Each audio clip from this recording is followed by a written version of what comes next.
E aí, Paulo, como é que vai? Tudo certo? Tudo bem, tudo bem. Seja bem-vindo Exatamente. aí. Obrigado por ter aceitado o Obrigado. convite. Prazer é meu, que agradeço o convite.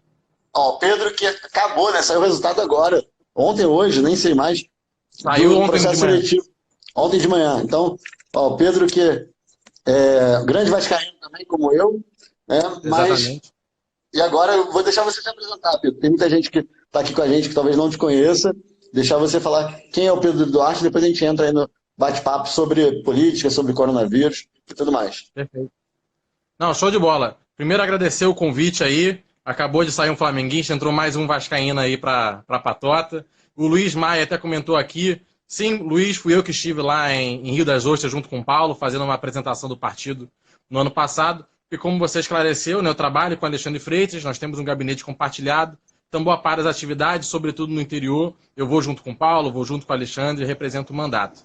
Mas voltando no início, me apresentando, né? Meu nome é Pedro Duarte, eu tenho 28 anos, sou advogado formado pela PUC Rio, curso uma pós em gestão pública no INSPER em São Paulo. Então, quinzenalmente, eu faço aí a ponte aérea para ir lá me qualificar, aprender mais, avançar no meu conhecimento sobre como a gente pode ajudar o poder público a ser melhor, mais eficiente, entregar mais resultado consumindo menos. Faço também hoje um curso em compliance anticorrupção, que eu acho que governança é essencial nesse Brasil pós-Lava Jato. E sou assessor parlamentar do Alexandre na Alerj e também ajudando o Paulo no gabinete compartilhado. Legal, Pedro. Obrigado. Sobre o coronavírus, você que está na Alerj, mas também é carioca, né? Tá aí no Rio de Janeiro.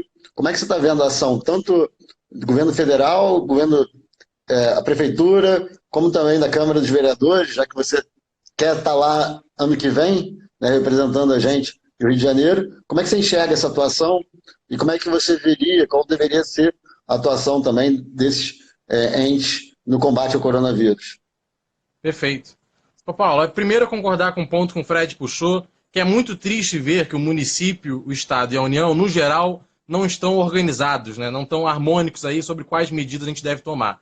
Então a gente vê a prefeitura em dado momento falando que vai reabrir o comércio, aí o governador diz que não vai autorizar reabrir, aí o presidente tem uma posição diferente, briga com o governador para se alinhar ao prefeito, enfim, a gente fica numa bagunça e quem mais sofre é a população. Porque nesse debate importante que a gente tem sobre quais são as medidas certas para tomarmos a nível de saúde, quais são as medidas que a gente pode tomar para manter a economia funcionando minimamente. Quem mais sofre é o cidadão, é o empresário, o comerciante, que além de estar fechada, não sabe quando vai reabrir, não sabe quais são as medidas que serão tomadas nesse meio tempo. Meu pai tem uma loja de flores na Cadeg há mais de 30 anos, e quem acompanha o meio de negócio sabe o quão difícil é manter um CNPJ aberto por décadas do Brasil. E, obviamente, agora está faturando zero, compreende a realidade, é um momento importante, é um momento de sacrifício, mas ele gostaria muito de poder saber o que o governo vai fazer, qual é o plano de transição, quais são as medidas que vão ser oferecidas. E aí o legislativo, infelizmente, não faz diferente, pelo contrário. No geral, os deputados têm, a nível estadual, né, têm tomado as medidas para corresponder ali a uma pressão do eleitorado, mas que boa parte é inconstitucional, boa parte não faz sentido algum, não vai ajudar em nada. Então, vou dar alguns exemplos aqui. É, polêmicas aí, mas um projeto está sendo muito debatido essa semana, é o projeto que prevê a redução de 30% de todas as mensalidades das escolas. A gente entende a demanda de que muitos pais vão passar uma situação difícil agora, sobretudo comerciantes, autônomos, informais, só que as escolas têm uma folha salarial enorme de professores, são poucos gastos fixos que vão ser reduzidos, mas o deputado não parou para fazer esse cálculo, ele não parou para olhar qual é o gasto que uma escola tem para se manter funcionando. O que a gente quer é a demissão de professores. Se tiver que cortar a mensalidade agora, vai demitir professor. E o caminho não é esse. Mas a gente vê que, infelizmente, a Alerj não está se pautando pelo debate, por efetivamente buscar quais são as propostas que vão ajudar a população nesse momento. E aí, no geral, é isso: é botar nas costas do empresário, é botar nas costas das concessionárias. Ah, os ônibus vão ter que continuar funcionando por mais horas, as barcas vão ter que transportar só 30% da capacidade. Ok, a barca vai funcionar com 30% da capacidade. Mas então ela vai começar a ter um rombo, ela vai começar a ter gastos. O Estado vai chegar junto compensando isso? Vai chegar fazendo ressarcimento? Enfim, a gente não vê esse debate complexo acontecer. A gente só vê as pessoas querendo aprovar medidas para poder mostrar para o seu eleitorado que estão trabalhando. O Dario Pérez falou um pouco aqui sobre a questão da economia, né? Que independente do corona, mas eu acho que talvez o corona até acentue mais ainda esse problema que o Rio está passando. Ele falou, Pedro, fala sobre a importância de não perdermos gente para outros estados, né? Precisamos pôr o Rio em primeiro lugar. O que você pensa sobre isso?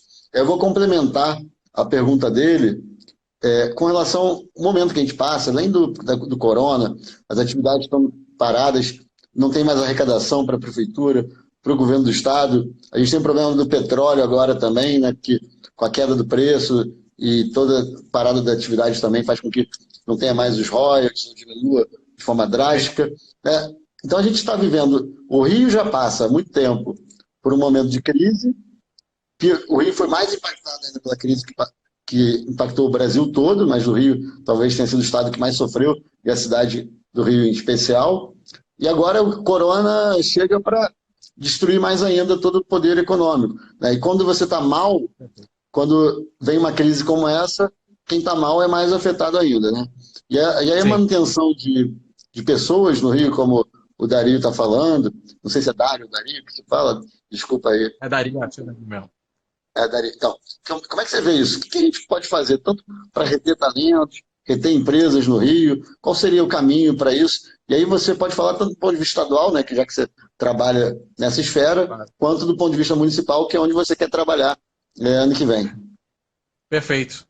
O Dario é um grande amigo, acompanho ele, é um cara muito presente dentro do ecossistema empreendedor do Rio de Janeiro, conhece bem a realidade, ele trabalha com contabilidade, assessoria contábil, então ele tem essa visão de várias empresas em diferentes segmentos, a gente conversa muito sobre isso.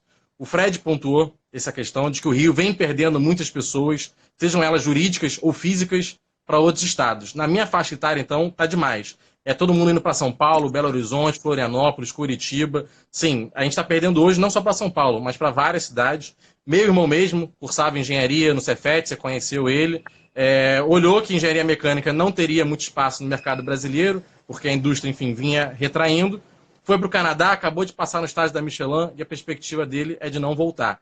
E são vários amigos fazendo o mesmo, seja para fora, seja para outros estados. E eu, particularmente, estou cansado disso. Porque isso tem um custo econômico enorme, é a nossa economia que sofre, e tem um custo emocional muito grande. Porque a gente deixa de conviver com familiares e amigos por causa dessa realidade. Você mesmo passou parte da vida trabalhando fora, voltou para ajudar o Brasil, tem familiares que vivem fora e sabe o quão difícil é esse distanciamento no convívio.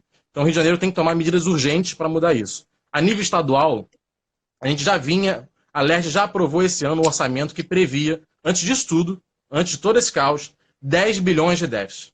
10 bilhões a mais de prejuízo frente a tudo que a gente já vinha acumulando. Agora, com essa queda do royalties de petróleo e com a queda na arrecadação que vai acontecer por causa do coronavírus, e os gastos precisam aumentar para ajudar a população nesse momento difícil, ainda não temos projeções da Secretaria de Fazenda, mas assim, isso pode tranquilamente pular para a casa dos 20, 25 bilhões de rombo em um ano só.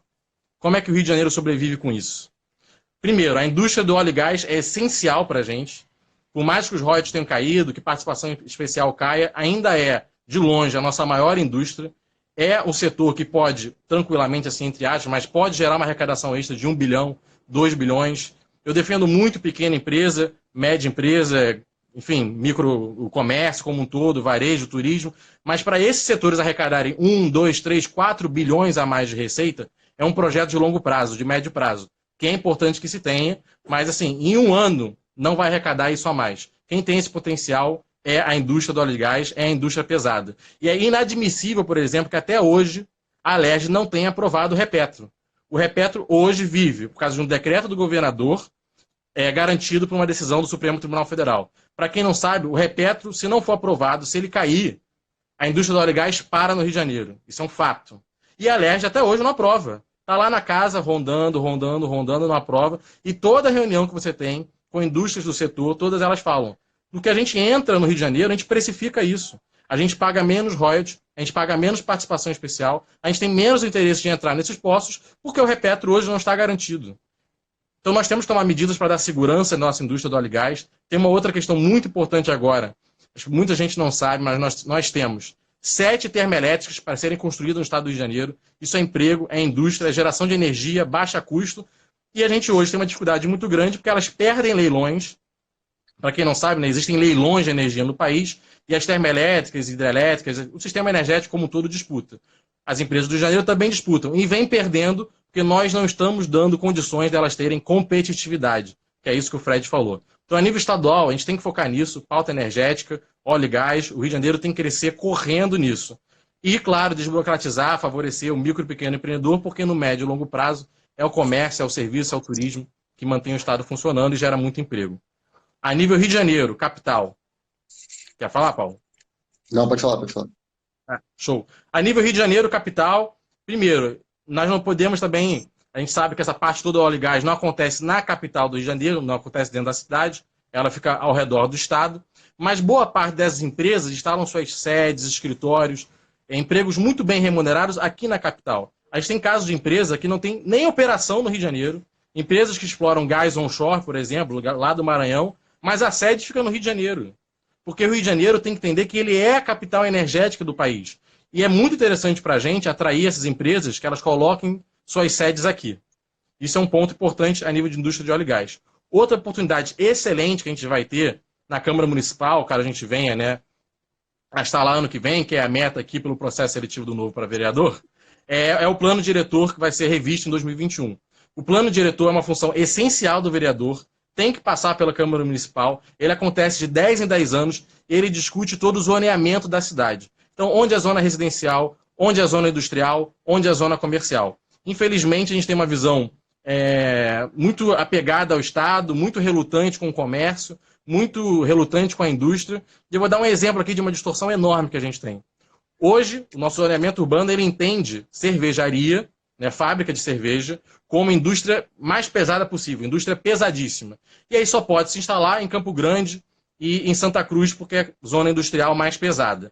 E beleza, quando isso foi pensado para o Ambev, faz sentido, porque não tem como você colocar uma fábrica da Ambev no meio de Ipanema, no meio da Tijuca ou no meio do Meia.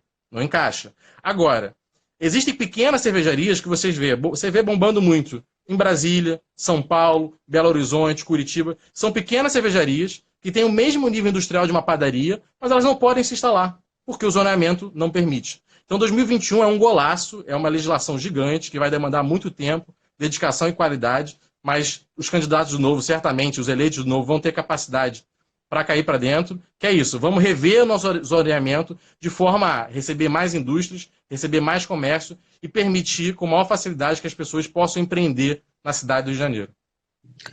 Pedro, entrando aqui de novo na questão da política pública agora para o combate ao coronavírus, né, a gente está vendo aí algumas iniciativas, como por exemplo a própria Alerj vai destinar recursos, né, vai devolver, vai entregar recursos para o Executivo poder atuar no combate ao corona. A gente está vendo Câmara de Vereadores, acho que de Porto Alegre, se não me engano, alguma no Rio Grande do Sul, também fazendo isso. Lá na Câmara dos Deputados, o Novo está colhendo assinatura para uma PEC que reduziria o salário dos políticos e também funcionários públicos para poder destinar isso para o combate ao corona. E do outro lado tem prefeituras que estão, câmaras de vereadores, que estão dando aumento no meio da crise para os próprios vereadores, né? Como é que você enxerga isso? O que poderia ser feito, além das políticas públicas, né, para o combate ao corona, mas o que a gente poderia fazer, vocês poderiam fazer na Alerj ou a Câmara de Vereadores, o que você proporia para ajudar no combate de forma efetiva? Perfeito. Olha, existe uma aberração no Brasil, Paulo, e o jeito realmente eu falei isso, aberração, que são os fundos que os poderes criam.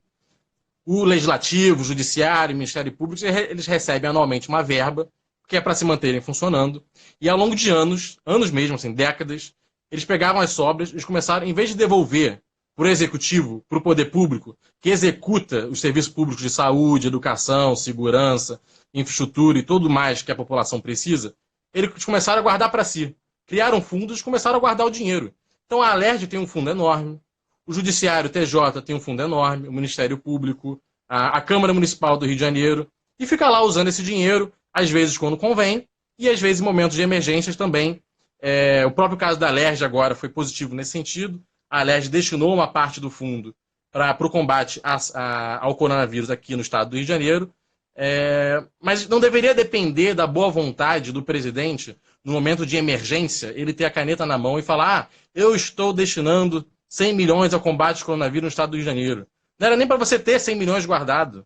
Por que diabos o Poder Legislativo do estado do Rio tem mais de 100 milhões guardado? Por que diabos a Câmara Municipal tem dinheiro guardado? Por que o TJ tem dinheiro guardado? Mantém o funcionamento do ano e devolve o dinheiro para o Executivo fazer as políticas públicas. Então, um ponto essencial que a gente tem, e o Novo bate muito nessa tecla, é cobrar os poderes de reduzirem seus gastos, cortarem privilégios, pegar esse excesso, essa gordura aí que tem bastante, devolver para o Executivo, já destinando diretamente para políticas públicas. O Novo agora está com um projeto que é um golaço, que o Fred e vocês já citaram aqui, que é destinar o fundo eleitoral e o fundo partidário para a saúde. O Novo já propôs, salvo engano, ano passado, que era essa destinação, né, já carimbada para saúde, educação e segurança. E é isso, tem que estar constantemente martelando isso para as pessoas entenderem que esse dinheiro é da população, é do cidadão, é de quem quer receber esses serviços públicos. Então, acho que o ponto que o Novo pode fazer, seja eu, seja outro, todos os outros candidatos do partido vão ter esse mesmo compromisso, reduzir custo, reduzir privilégio e cobrar, pressionar para que esse dinheiro seja destinado para o que realmente importa. Isso aí, Pedro. Mandar um abraço aqui para o Dudu Schweire, que atuante aí sempre no Novo, está aqui assistindo a gente. Né? E tem uma pergunta aqui, não, tem alguns comentários, tem gente perguntando quais são as prefeituras, cidades que estão dando aumento. Realmente eu não sei responder todas, né, Ricardo? Desculpa, tem alguns exemplos só que a gente tem. O Pedro falou aqui do exemplo de Teresópolis, Resende, Penedo, que tem brewpubs, né, que você citou, enquanto que o Rio de Janeiro não tem. No Rio, a gente fez aqui uma pesquisa rápida, a gente, na verdade a Sara, que está aqui do meu lado, está me ajudando aqui, Japeri foi um dos lugares que aumentou o salário de servidores no meio da crise aí, da pandemia, que é um absurdo. Né? O Renato Carlos, Goiás também. Que o Pedro é fera. Quando eu li, a primeira vez eu tinha lido, esse cara é feio, mas na verdade ele está falando ele é fera, mas ele está certo nos dois sentidos. Ele é feio e fera também. Não seria tudo mentira. O Fred... Não seria de todo mentira. Não, nem um pouco. O Fred está falando aqui que é muito importante divulgar os candidatos, os futuros candidatos do Novo nas nossas redes, exatamente. A gente está sempre que pode trazendo o pessoal. E aí o Dario trouxe mais uma coisa aqui, pediu para você falar sobre as startups, Pedro. Você que sempre atua muito nesse segmento, né? Eu também atuo, o Chicão, o Alexandre, né? O Novo tem uma pegada muito forte. Na Câmara tem o Poit também, muito forte nisso, inclusive ele é o relator do Marco Legal das Startups. Se você puder falar um pouquinho disso e o impacto disso para o Rio de Janeiro, como é que a gente poderia usar isso para atrair mais recursos e mais capital intelectual para o Rio, né? Perfeito. Bom, acho que 2 pontos. O primeiro é a vocação natural que o Rio de Janeiro tem para isso. A página da indústria, eu considero, ainda temos vantagens competitivas, como a indústria de óleo e gás e algumas outras, mas, no geral, eu não acredito numa forte reindustrialização do Rio de Janeiro. Isso tem que ser um projeto de muito longo prazo, porque São Paulo, Paraná, Santa Catarina, hoje já possuem parques industriais muito consolidados, portos muito bem estruturados, rodovias muito bem encaminhadas para escoar essa produção, mas o que o Rio de Janeiro tem de diferencial enorme é esse capital humano. Nós temos faculdades de excelência no Rio de Janeiro, e não é uma, não são 2, não são 3. A gente tem uma PUC-Rio, que foi onde eu estudei, temos FGV, temos IBMEC, temos FRJ, UERJ, UF, Unirio, tudo isso num espaço relativamente pequeno.